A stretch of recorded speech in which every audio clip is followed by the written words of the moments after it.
Think you're training hard? What if I told you that most people who say they're grinding every day are actually holding themselves back? Every rep, every hang, every push-up can either build you up or break you down.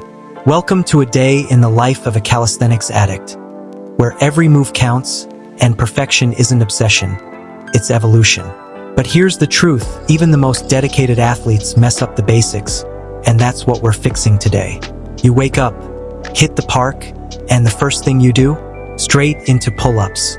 No warm-up, no mobility. You think you're saving time, but really you're just setting your joints up for disaster. Your shoulders aren't ready for load yet, your spine's still stiff from sleep.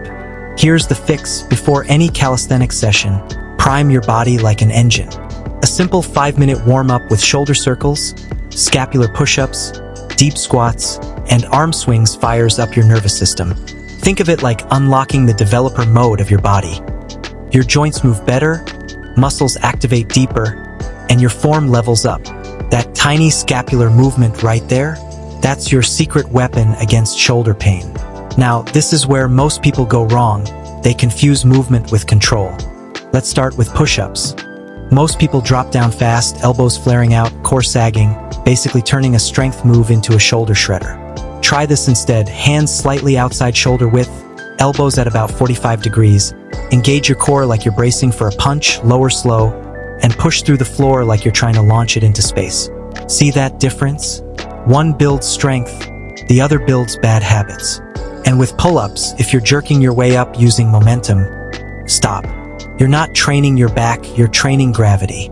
Proper pull-up mechanics start from a dead hang, scapula engaged, pull your chest toward the bar, not your chin, and control down like you're rewinding a movie in slow motion. That's how you turn pull-ups from an ego move to a muscle-building tool.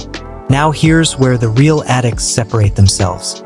You've nailed the basics, but here's what most don't realize.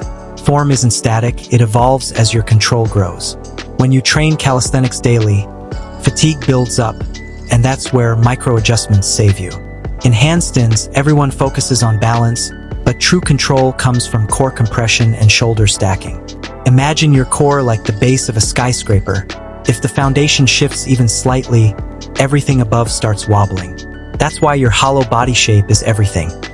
Squeeze your glutes, tuck your ribs, keep your head neutral, and suddenly, you're weightless.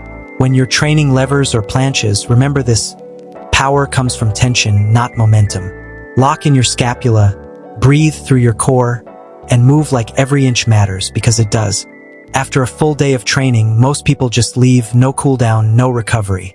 But a true calisthenics addict knows progress happens between sessions.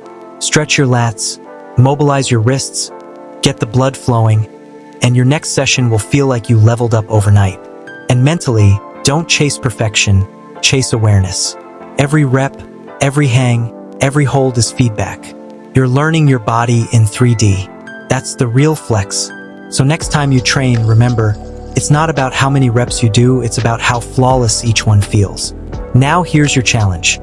Find a bar, drop down, and do 10 perfect reps. Slow, controlled, intentional. Feel every muscle firing. That's mastery. Because in calisthenics, the goal isn't to look strong, it's to move strong. This is the life of a calisthenics addict. Disciplined, precise, and always evolving. Train smart. Move free. If you like this video, then subscribe the channel to get more updates about health and fitness.